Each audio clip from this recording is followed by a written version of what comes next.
nama saya Zahra Kansalida dari SDN Sekretaris 2 kelas 5. Saya akan membacakan puisi yang berjudul Buah dan Sayuran yang diambil dari buku Aku Sudah Kapok yang ditulis oleh Widadi dan diterbitkan oleh C.F. Grahadi.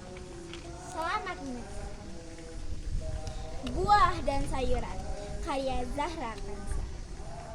Sebelum aku mengerti apa yang terkandung di dalamnya, aku sia-siakan engkau. Namun kini aku tahu manfaat yang engkau berikan. Buah dan sayur itu namanya. Menyesal dulu tak peduli padamu. Kini aku selalu menyantapmu.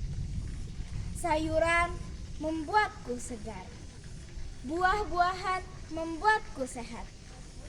Karenamu aku terhindar dari penyakit. Karenamu aku jadi kuat. Terima kasih jasamu, buah dan sayuran. Hikmah yang kita dapat dari cerita dan puisi tersebut adalah kita harus selalu memakan buah dan sayuran agar tubuh menjadi sehat, segar, dan terhindar dari penyakit.